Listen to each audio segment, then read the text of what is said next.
Ahora construyamos el concepto de velocidad instantánea. La velocidad instantánea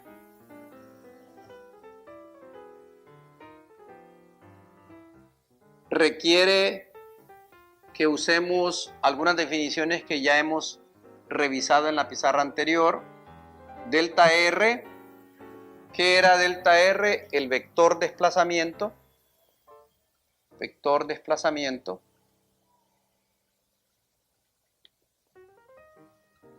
¿Y qué implicaba delta R? Delta R realmente implicaba un desplazamiento en X definido como X2 menos X1, un desplazamiento en Y definido como Y2 menos Y1 y un desplazamiento en Z definido como Z2 menos Z1.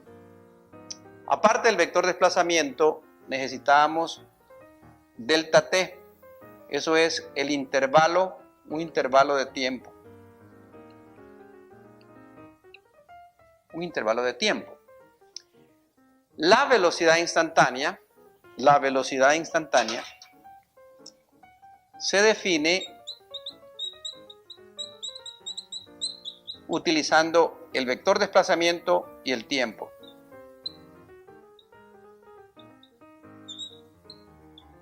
Es un vector, la velocidad instantánea, depende del tiempo, la velocidad. Necesito para definirlo delta R sobre delta T. Delta R sobre delta T es lo que aquí habíamos llamado velocidad promedio. Velocidad promedio, delta R sobre delta T.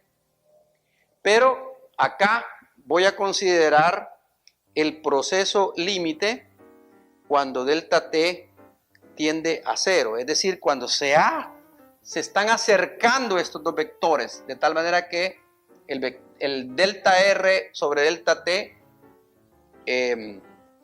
se utiliza con el proceso límite y se define esta velocidad. Si usted recuerda su cálculo diferencial e integral, va a notar que BT realmente es la derivada de la posición R con respecto al tiempo. Y esto es lo que vamos a utilizar en el curso de física con cálculo que estamos tratando de desarrollar.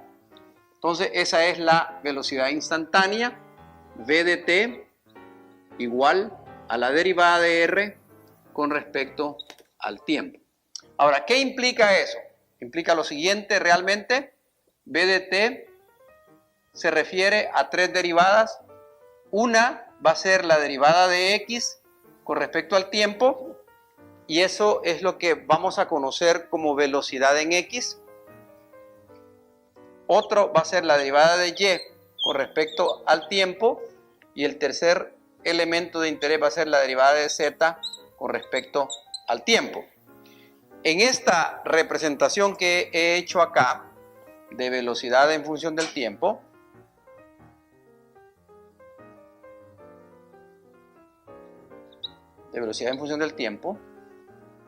voy a anotar lo siguiente.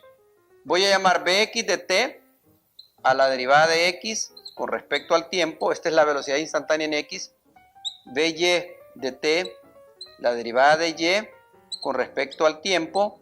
Y voy a llamar Bz de t a la derivada de z con respecto al tiempo. En otras palabras, voy a tener una componente de la velocidad en x, una componente de la velocidad en y una componente de la velocidad en z. Si mi problema es en una dimensión, digamos la dimensión x, esto es lo que voy a usar. Velocidad en x igual a la derivada de x con respecto al tiempo. Si mi problema es en una dimensión y es a lo largo del eje y, es esta fórmula, y lo mismo va a ocurrir con el eje z. Bueno, notación que es común. Nosotros vamos a encontrar de utilidad, por ejemplo, escribir la velocidad en función del tiempo es igual a la velocidad en x a lo largo de y más la velocidad en y a lo largo de j, velocidad en y que depende del tiempo, a lo largo de J más la velocidad en Z a lo largo de K. Esa es una notación común en los libros de física para estudiantes de ingeniería. Otra notación posible es la siguiente: V de t igual a Bx a lo largo de X unitario más By a lo largo de Y unitario más Bz a lo largo de Z unitario. Eso depende del autor. Y una tercera que yo voy a usar con frecuencia es esta: la velocidad es igual a Bx, By, Bz.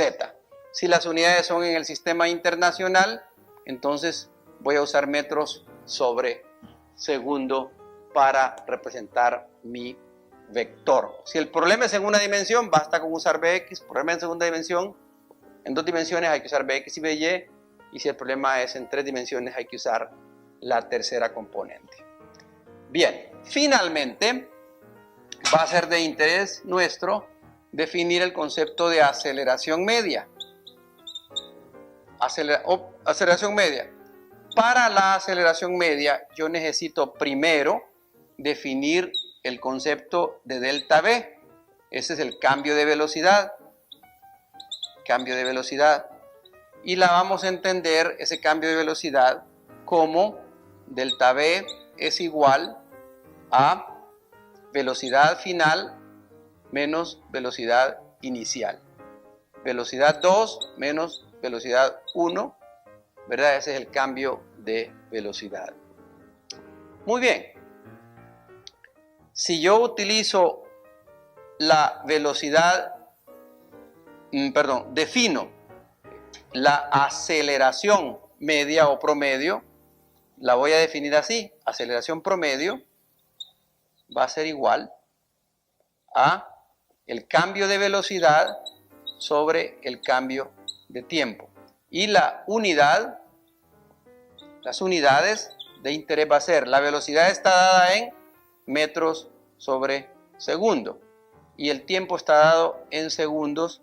Entonces tengo metros sobre segundo va a ser metros sobre segundo al cuadrado.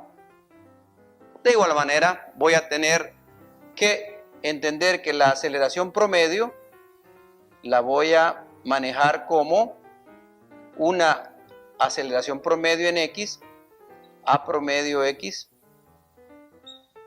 que sería delta velocidad en X con respecto al tiempo, y lo mismo voy a hacer para la aceleración promedio en Y, que va a ser delta velocidad promedio en Y sobre delta t, y finalmente la aceleración promedio en Z va a ser delta Bz sobre delta t. Espero que se lea bien esto último. Esta es la aceleración promedio. Me queda un pedazo de pizarra y un poquito de tiempo para definir la aceleración media. Ya la definí, la aceleración instantánea. Y esa definición usa el cálculo diferencial. La aceleración instantánea se define como el límite cuando el delta t tiende a cero. ¿De qué? Del cambio de velocidad con respecto al tiempo. Y esto es comúnmente definido como la derivada de la velocidad con respecto al tiempo. Esto es la aceleración instantánea, la razón de cambio de la velocidad a medida que transcurre el tiempo. Igualmente voy a tener que A es un vector que tiene 3 componentes: una es a X, otra es a Y y otra es a Z, y que cada una se va a definir en términos de esta expresión que tengo acá, es decir, AX de t va a ser la derivada de la velocidad en X con respecto al tiempo, etcétera, etcétera.